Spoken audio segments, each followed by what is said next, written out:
हम पवित्र आत्मा का विषय सीख रहे हैं। एक व्यक्ति के जीवन में पवित्र आत्मा की भूमिका क्या है, पवित्र आत्मा कैसे काम करता है, हम सब विश्वासी भाई बहनों को उसके बारे में अच्छे से मालूम होना अति जरूरी है। शुरू से ही एक पापी व्यक्ति के जीवन में पवित्र आत्मा का कार्य कैसे होता है, यूहन्ना 16 अध्याय और उसका 7 से हम पढ़ते हैं। तो भी मैं तुमसे सच कहता हूँ कि मेरा जाना तुम्हारे लिए अच्छा है, क्योंकि यदि मैं न जाऊं तो वह सहायक तुम्हारे पास न आएगा, परंतु यदि मैं जाऊं तो उसे तुम्हारे पास भेजूंगा। वह आकर संसार को पाप और धार्मिकता और न्याय के विषय में निरुत्तर करेगा।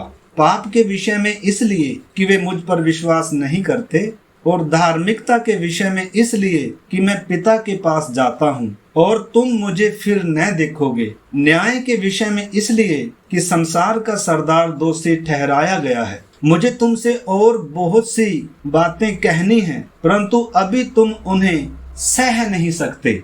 परंतु जब वह अर्थात सत्य का आत्मा आएगा तो तुम्हें सब सत्य का मार्ग बताएगा, क्योंकि वह अपनी ओर से न कहेगा, परंतु जो कुछ सुनेगा वही कहेगा और आने वाली बातें तुम्हें बताएगा। वह मेरी महिमा करेगा, क्योंकि वह मेरी बातों में से लेकर तुम्हें बताएगा।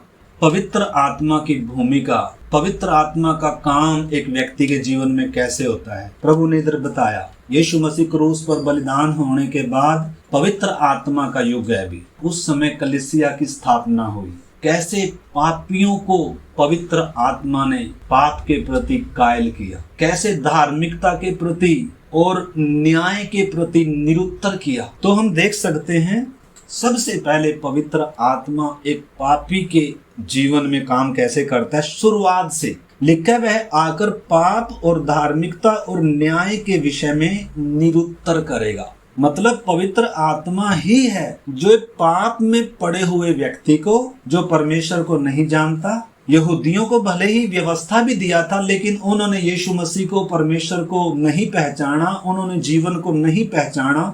यीशु मसीह स्वयं था, मतलब परमेश्वर उनसे बात कर रहा था, लेकिन तो भी उनको समझ में नहीं आया। तो पवित्र आत्मा एक व्यक्ति के जीवन में, जो मुर्दा दशा में है, एक व्यक्ति परमेश्वर का बैरी है, वचन कहता है, और उसको एहसास भी नहीं है। तो सबसे पहले पवित्र आत्मा, जब वचन बताया जा रहा है, वचन और पवित्र आत्मा कैसे काम करते हैं, देखो एक व्यक्ति के जीवन में पवित्र आत्मा क्रूस के संदेश को लेकर, यीशु मसीह के बलिदान के संदेश को लेकर जब एक व्यक्ति के द्वारा लोगों से बात करता है, तो पवित्र आत्मा मंडलाते हुए बाहर से उस व्यक्ति को होश में लाता है, उसको असली दशा दिखाता है, प्रकाश चमकाता है उसके ऊपर, और उसे सक्षम बनाता है कि वो, मतलब जैसे एक शराबी व्यक्ति का नशा उतरता है, जब तब उसको होश आती है, अरे मैं कहाँ पड़ा हूँ, अरे मैं कैसा हूँ। तो पवित्र आत्मा का काम है, परमेश्वर के तेजों में सुसमाचार का, प्रकाश का काम है, एक व्यक्ति के ऊपर प्रकाश चमकाता है और उसे अपने पापी होने का एहसास आने लगता है, उसकी दशा को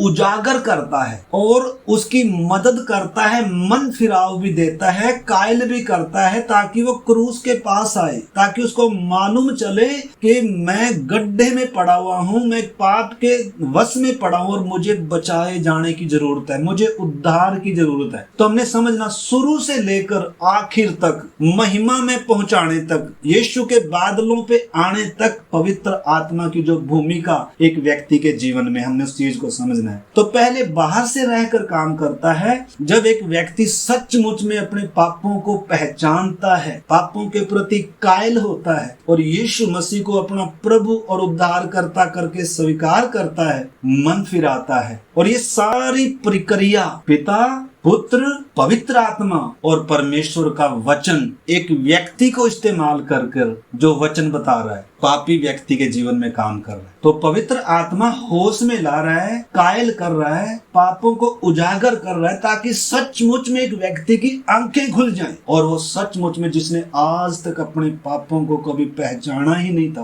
पाप का परिणाम क्या होगा वो भी मालूम नहीं था, परमेश्वर का पूरा मालूम नहीं था, उद्धार मेरी सबसे बड़ी जरूरत है कर मालूम नहीं था। जब उस व्यक्ति को ये बात मालूम चलती है, तब वो यीशु मसीह को अपना प्रभु और उद्धार करता, स्वीकार करता है। पवित्र आत्मा उसको इतना बल देता है, उसको चाहे इसका कितना विरोध घर में हो, चाहे इसका विरोध कितना समाज में हो, चाहे इसका विरोध करने वाले कितने भी खड़े हो जाएं, पवित्र आत्मा उसको सक्षम बनाता है कि वो यीशु को अपना प्रभु मानेगा, अपना उद्धारकर्ता मानेगा और पानी में डूबकर बपतिस्मा लेगा और यीशु मसीह के पीछे चलने का निर्णय लेगा। ये व्यक्ति के खुद का प्रयास नहीं है, बल्कि पवित्र आत्मा ने एक व्यक्ति के जीवन में काम किया। परमेश्वर के वचन ने, पिता परमेश्वर ने एक व्यक्ति के जीवन में ऐसा काम किया है। एक आयत और पढ़िए, यूहन्ना 6:44। कोई मेरे पास नहीं आ सकता जब तक पिता जिसने मुझे भेजा है उसे खींच न ले, और मैं उसे अंतिम दिन फिर जिला उठाऊंगा। प्रभु कह रहा है कोई भी मेरे पास आ नहीं सकता जब तक पिता परमेश्वर उसे खींच न ले। यानी कि नए जन्म का सारा काम परमेश्वर का है, पिता का है, पुत्र का है, पवित्र आत्मा का है और परमेश्वर के पवित्र वचन का है। एक व्यक्ति के विवेक में काम हो रहा है। अब पवित्र आत्मा इसके अंदर आने के लिए पूरा जमीन तैयार कर रहा है, ताकि इसके अंदर आकर इसको हर दिन परमेश्वर के साथ चलना सिखाए, वचन खोल कर बताए, प्रार्थना कैसे करना है, आराधना कैसे करना है, इसके जीवन का असली मकसद क्या है। ये सब बातें पवित्र आत्मा, अब सब ने हम प्रार्थनाओं के साथ समझना है। हमने अपने जीवन का मकसद पहचानना है। ऐसा नहीं है कि उद्धार ही पाना है सिर्फ, ना, हम सब ने अपने जीवन का मकसद, मसीह जीवन का लक्ष्य क्या है वास्तव में समझना। दिल्ली जाना है तो उस लक्ष्य को सामने रखकर उसी हिसाब से तैयारी करेंगे, उसी हिसाब की गाड़ी पकड़ेंगे और रास्ते में भले मोड़ बहुत आएंगे लेकिन भटकेंगे नहीं अगर लक्ष्य निर्धारित। इसलिए हमने समझना है हमारे सामने एक लक्ष्य है, मसीह जीवन का लक्ष्य है। मैंने पवित्र आत्मा के अनुसार चलना है, मेरे जीवन का मकसद परमेश्वर को प्रसन्न करना है, मेरे जीवन का मकसद। मैंने जो उद्धार का काम परमेश्वर ने मेरे जीवन में शुरू किया, मैंने उसको पूरा करना है, मेरे जीवन का मकसद। ये है मसीह जीवन का मकसद। हाँ, हम नौकरी करते हैं, हाँ हम पढ़ाई भी करते हैं, काम करते हैं, लेकिन हमने अपने जीवन का लक्ष्य वो नहीं बनाया। लक्ष्य क्या है हमने मालूम होना है। तो ये सब काम हम करते हैं, पढ़ाई भी कर रहे हैं, नौकरी भी कर रहे हैं, सब काम कर रहे हैं, हम अपने लक्ष्य तक पहुंचने के लिए सब चीजें कर रहे हैं। ये चीजें लक्ष्य नहीं है, बल्कि लक्ष्य कुछ और है। मैंने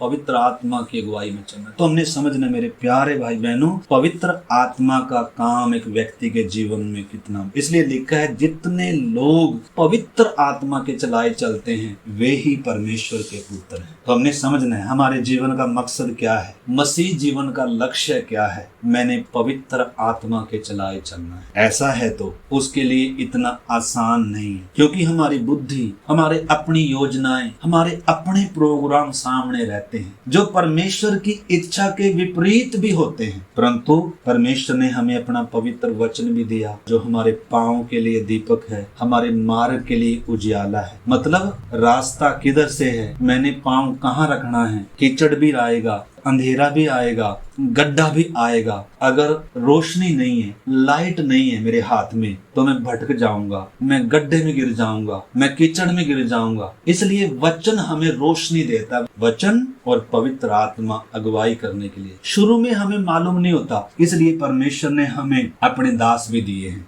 अपने दासों को भी कलीसिया में रखा है ताकि पवित्र लोग सिद्धता तक पहुंचे। न केवल सिर्फ उद्धार पाना परमेश्वर की योजना है, बल्कि उद्धार एक नींव है, बिल्डिंग बननी है, अभी पूरी नींव रखी गई है। सिर्फ हर दिन रद्दा रखते रखते सिद्धता तक आना है मतलब। तो इसलिए मसीह जीवन की नए जन्म से शुरुआत होती है। नया जन्म बालक के समान है जो दूध पीता है, जिसको बहुत कुछ बातें मालूम नहीं है। इसलिए परमेश्वर ने हमें सेवक दिए हैं। इसलिए हर एक विश्वासी ने पवित्र आत्मा की अगुवाई के लिए मेहनत करना है, प्रार्थना करनी है, रुकना है। पवित्र आत्मा मेरी अगुवाई, वचन सीखना है। अगर वचन नहीं सीखेंगे, दोनों का तालमेल है, तीनों का, बल्कि पवित्र आत्मा वचन के बाहर अगुवाई नहीं करेगा। अगर हमें वचन मालूम नहीं है तो कोई और आत्मा भी हमें प्रेरणा दे सकता है, दूसरा आत्मा भी है। तो इसलिए हमने समझना मेरे प्यारे भाई बहनों, बहनों, हमें वचन सीखना बहुत जरूरी है, तभी हम पवित्र आत्मा की अगुवाई को समझ पाएंगे। और परमेश्वर का वचन और पवित्र आत्मा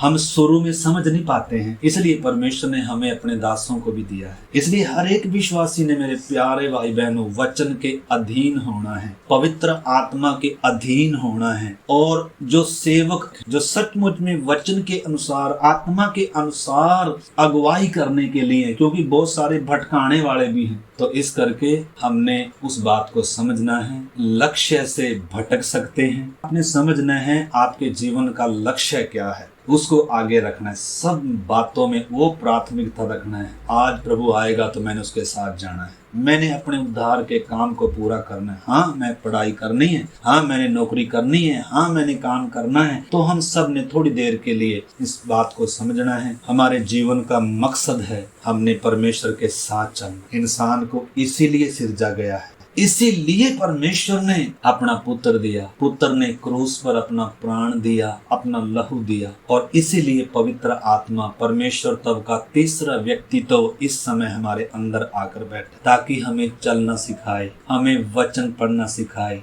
इसलिए हर दिन पवित्र आत्मा के संपर्क में आना है। हर दिन सुबह जब हम उठते हैं, पवित्र आत्मा आप मुझे चलाएं, और बीच में भी थोड़ी थोड़ी समय के बाद अपने जीवन को जांचें। पवित्र आत्मा मुझे चलाएं, प्रभु मेरी मदद करें, प्रभु मुझे मेरे जीवन की जो भी बातें हैं, प्रभु इन बातों से मुझे छुड़ाएं। प्रभु जी, मुझे तेरे स्वभाव में, तेरे स्वरूप में, तेरी समानता में बनना है प्रभु। तो हर विश्वासी को अपने लक्ष्य को मालूम है। पौलुस कहता है, मैं निशाने की ओर दौड़ा जाता, यह नहीं कि मैं पा चुका हूँ, परंतु मैं उस लक्ष्य को पाने के लिए, उस पदार्थ को पकड़ने के लिए मैं दौड़ा चला जाता। मेरे प्यारे भाई बहनों, शुरू में ही हम देखते हैं एक व्यक्ति के जीवन में पापी कभी भी अपने पाप को पहचान ही नहीं सकता, मान ही नहीं सकता। उसको जब कोई दुख तकलीफ देता है तब तो उसके आंसू आ जाएंगे, लेकिन पापों के प्रति पवित्र आत्मा, ईश्वरीय शोक उसके अंदर कभी नहीं आएगा। आपको मालूम है,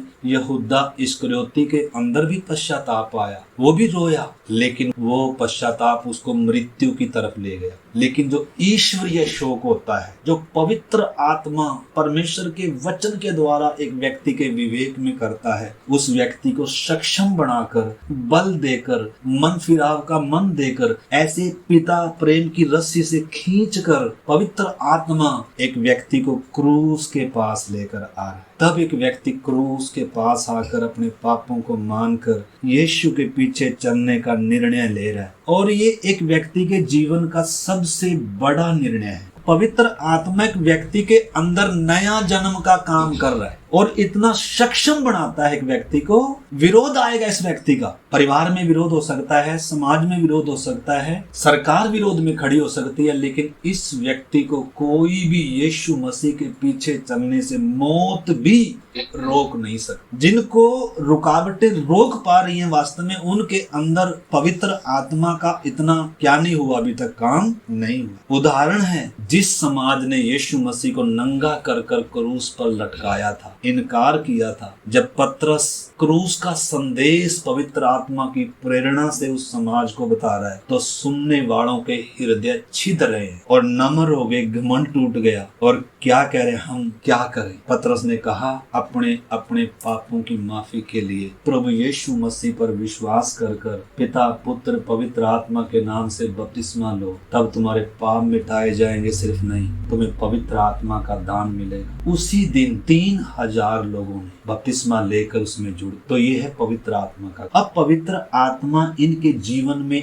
आकर इनकी अगुवाई कर रहा है, इनको सिद्धता तक लेकर आना है। इसलिए हमने सामने पिछले दिनों से हम सीख रहे आ रहे हैं, अगर पवित्र आत्मा की आवाज सुनो तो अपने मन को कठोर ना करो। पवित्र आत्मा चिल्लाता नहीं है हमारी तरह, पवित्र आत्मा की आवाज को हमने पहचाना, धीमा बोलेगा, धीमी प्रेरणा देगा। पवित्र आत्मा पापों के प्रति कायल करेगा, क्रूस की गंभीरता को एक पापी व्यक्ति को बताता है। धार्मिकता क्या है, क्रूस पर परमेश्वर का न्याय पूरा हो चुका है कर कर, वो सब बातें हैं। और भी हम पवित्र आत्मा के बारे में, पवित्र आत्मा की भूमिका के बारे में, पवित्र आत्मा का काम एक व्यक्ति के शुरू से लेकर और सिद्धता तक पहुंचने के लिए कैसे उसके जीवन में काम होता है, हम प्रार्थनाओं के साथ उन बातों को सीखेंगे। एक आयत और पढ़ते हैं, फिर हम प्रार्थना करेंगे। यूहन्ना 3 अध्याय। निकोदेमुस को यीशु मसीह क्या कह रहे हैं? धार्मिक व्यक्ति को, चाहे पापी व्यक्ति हो चाहे धार्मिक व्यक्ति हो, सबके लिए एक ही तरीका है। इसका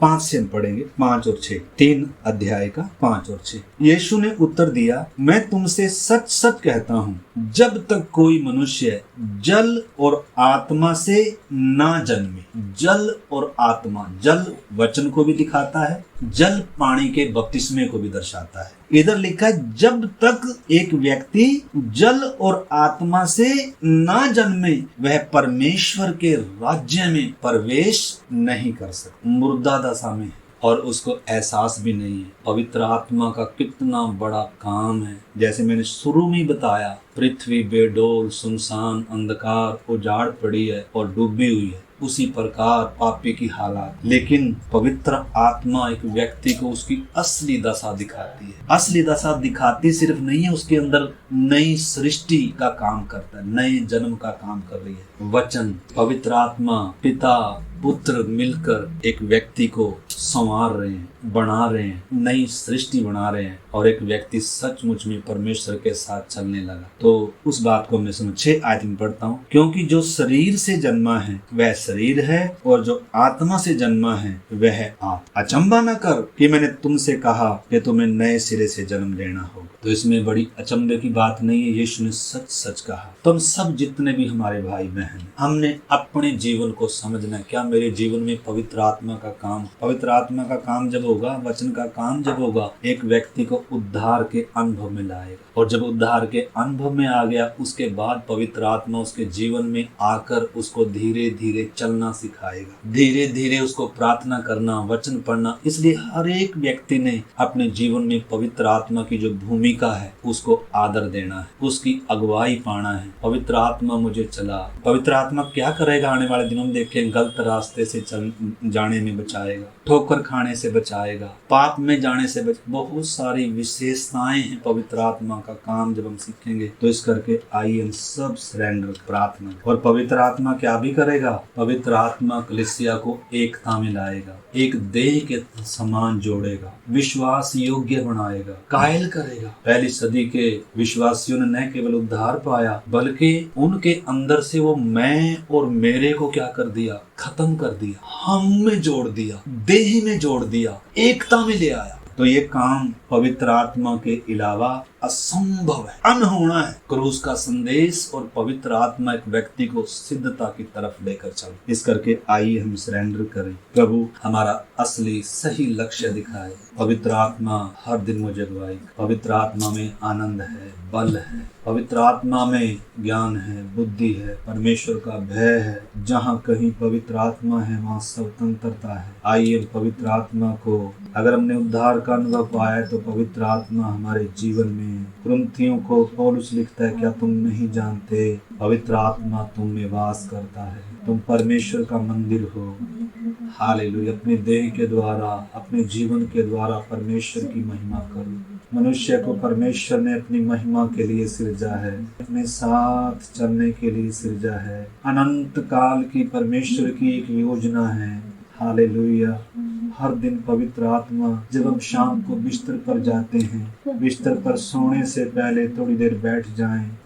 पवित्र आत्मा, दिन भर मैंने आज क्या किया याद दिला, कहाँ मैंने परमेश्वर के वचन के विरोध में चला, मेरी जुबान से मैंने क्या क्या किया, मेरे कामों से मैंने क्या क्या किया, मुझे याद दिला, मुझे शुद्ध कर, मुझे कायल कर, मुझे अंदर से परिवर्तित कर, मुझे बदल दे प्रभु, मुझे सिद्धता तक लेकर चल, मुझे मसीह के स्वभाव में बनना है, मसीह की दिल डोलता तक आना है। आइए हम समर्पण करें। हमारे महान प्रभु, हम आपको दिल से धन्यवाद करते हैं, आप कितने महान हैं। आपको अच्छा लगा प्रभु, सचमुच में मिट्टी को हाथ, आपको अच्छा लगा खुदा, उसे रूप देकर अपने जीवन का श्वास फूंक दिया। धन्यवाद पवित्र आत्मा, धन्यवाद, आपके द्वारा हमें जीवन आया है। धन्यवाद कि जीवन की कीमत को, ओ हालेलुया, क्रूस के उस गंभीरता को, पाप की भयानकता को पहचानने में एक एक की मदद कर। किसी का मन बंद न रहे, मन खुल जाए, हृदय खुल जाए, हर किसी का घुटना टिक जाए, हर जीव अंगीकार करे। ओ खुदावंद आपका नाम ऊंचा। पवित्र आत्मा हमारे एक एक व्यक्तिगत जीवन में, हमारे पारिवारिक जीवनों में,